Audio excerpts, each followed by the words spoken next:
Salve, meus futuros doadores de vida! Meu nome é Christian Dias, sou estudante de medicina e vim aqui para falar para vocês sobre o maior sistema de transplantes do mundo, o SUS.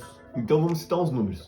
O Brasil possui atualmente o maior sistema de doação de órgãos do mundo, sendo o segundo país que mais se transplanta no mundo, apenas perde para os Estados Unidos, mas que funciona numa questão privada e tudo mais. O Brasil possui o maior hospital que faz transplantes de rim no mundo, o H-Rim. Ele é especializado apenas nisso. Ele chega a fazer mais de 500 transplantes no mês. Algo absurdo, assim, muito bom. Um transplante de coração, se for feito 100% no particular, pode custar em média de R$36 mil para a pessoa. Mas vamos lá, vamos dar uma comentada sobre a fila, né? O que mais assusta as pessoas. Seguinte, atualmente tem 50 mil pessoas esperando na fila para transplante. Muito triste. Sendo que o que mais dispara é o rim. O rim, particularmente, tem 29 mil pessoas, mais de 29 mil, na verdade, esperando por um rim nesse exato momento. Como funciona o processo? Digamos que eu preciso fazer um transplante. Automaticamente, o próprio hospital faz um cadastro num site chamado Sistema Nacional de Transplantes. Nele, tu é cadastrado como pessoa que vai receber o transplante e lá tu entra numa fila. Nessa fila tem o nome de todas as pessoas e tu consegue ver em qual posição tu tá. Um tá em primeiro lugar e outro tá na posição 29 mil, digamos, na questão do rim. Só que essa fila não é uma fila cronológica, entende? Não é porque a pessoa tá em primeiro que necessariamente vai ser ela, porque entra todas as questões de compatibilidade. A compatibilidade varia muito. Vamos dizer, eles seguem inúmeros critérios. O grupo sanguíneo, peso e altura, digamos, uma pessoa de, 100 kg e 1,90 m, não pode doar, digamos, um rim, pode-se dizer, para uma pessoa de 1,60 m e, 60 kg, pode-se dizer. Entende? É muito diferente a anatomia, aí entra a questão imunológica, muitas vezes um paciente, digamos assim, se o paciente seja soropositivo, tem HIV, e ele só pode doar para o paciente que também seja soropositivo, entende? Digamos, uma pessoa que não tem infecção nenhuma, ela muitas vezes não pode receber aquele órgão, mesmo estando em primeiro lugar, por essa questão de necessidade. Digamos que está ali no site, deu a data da cirurgia do que está em primeiro lugar, e ele não pôde fazer, notificou o hospital e tudo mais. Basicamente, ele não perde a vez dele, que nem, digamos, uma fila de cinema. Digamos que tu perdeu e tu não vai poder fazer mais. Ele espera e o próximo que for liberado e for automaticamente compatível com ele vai ser o primeiro a receber. Porque muitas vezes, por questões logísticas, tem muitos pacientes que estão em primeiro lugar, mas eles não conseguem receber o órgão, pois eles moram distantes do hospital, em lugares que não tem como chegar a tempo no hospital. Mas vamos lá, se a gente tem o maior sistema de transplantes do mundo, por que a gente tem uma fila tão grande e a gente não consegue sanar tudo isso?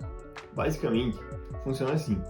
Para um doador vivo doar para uma pessoa, ela só pode ser parente próximo, ou não pode ser necessariamente um amigo. Se for um amigo, tem que entrar na justiça e com o aval do juiz, o juiz permitir, digamos no caso a questão do rim. E desde que seja comprovado que essa doação de órgão não afete a vida da pessoa, que ela consiga seguir a vida normalmente. Tem uma burocracia muito grande em cima disso para evitar a comercialização do órgão, né? Óbvio. Mas daí, no caso, os principais doadores de órgão, eles não estão vivos. São basicamente os pacientes vítimas de morte encefálica. O que acontece? O paciente vítima de morte encefálica, quanto mais tempo demora para a remoção dos órgãos, pior o órgão fica, dificultando até o transplante. Então, digamos assim, tu perdeu um familiar teu hoje, por AVC, pode-se dizer. Situação muito triste, tudo mais, está numa situação lastimável, vem um cara já treinado pelo SUS e tudo mais, conversar com você, no caso, você que é o familiar. E ele tem que conseguir te convencer, mesmo que muitas vezes o seu familiar não tenha falado nada, que é importante a doação de órgãos. E por esse momento ser tão sensível e tudo mais, muita gente diz não, entende? E isso dificulta muito, muito, muito. Em média, de 100 pessoas que tiveram morte encefálica, apenas 40 doam órgãos. Ou muito menos que isso, entende? É complicado, mas uma média que fizeram em 2021 foi 40. Mas vamos lá, qual que é o principal paradigma que tem em cima disso? Basicamente, muitos familiares e tudo mais acreditam que as pessoas não veem se a pessoa realmente está com morte encefálica, porque elas vão tão na ânsia de remover os órgãos que eles matam a pessoa. E isso não é verdade. O SUS e todos os órgãos de saúde do Brasil e do mundo, eles têm um sistema muito criterioso para avaliar se a pessoa realmente está em morte encefálica.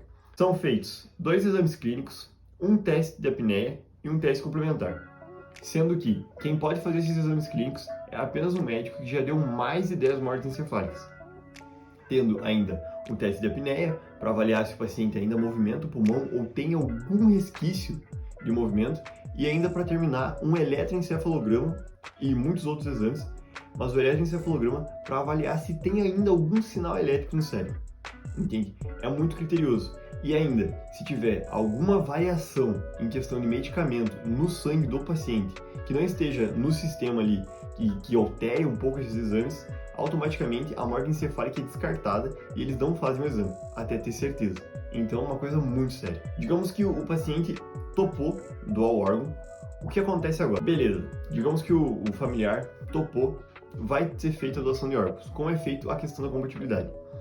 Olha, agora eles vão olhar todo o histórico de saúde do paciente, desde toda a cirurgia que ele fez, como que era a vida desse paciente, o que ele fazia, se ele tinha alguma infecção ou alguma coisa, se ele tinha alguma doença, ou se alguma doença genética ou alguma doença na família, fazem testes imunológicos, tipagem sanguínea, analisam a causa da morte, o estilo de vida e assim vai, entende? É muito criteriosa. E isso, basicamente, claro, ajuda muito na questão do sucesso do transplante, mas também acaba diminuindo o número de órgãos que chegam para ser transplantados. Claro que essa é a melhor forma, porque se chegar um órgão lá que não é bom o suficiente, isso pode até dificultar ou ainda acabar matando o paciente. Digamos, colocar um órgão com alguma infecção ou com alguma doença venérea que vai acabar com a vida do paciente. O que realmente pode ser doado? Porque muitas vezes as pessoas não sabem bem.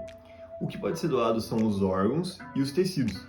Basicamente, dentro dos órgãos temos rim, pulmão, coração, fígado, pâncreas. Nos tecidos temos córnea, pele, ossos, válvulas cardíacas, cartilagem, medula óssea e sangue de cordão umbilical.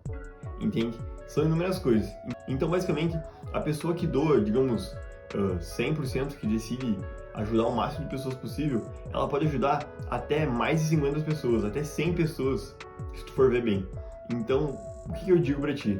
Converse com os teus familiares, converse com tua família e tudo mais sobre a importância disso, entende? Se você realmente quer ser um doador e quer mudar a vida das pessoas, mesmo não estando entre nós, eu aconselho já conversar desde já. Porque muitas vezes tu deixa lá na hora e tudo mais, e isso acaba não acontecendo e tu acaba não conseguindo ajudar tantas pessoas.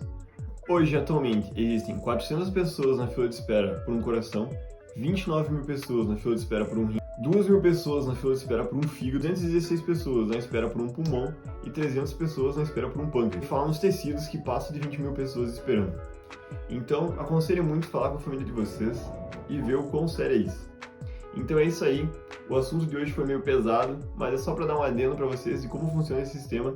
Se você gostou, dá like, se inscreve no canal. Meu nome é Christian Dias, esse é o Hiperativa Med. Abraço, tchau!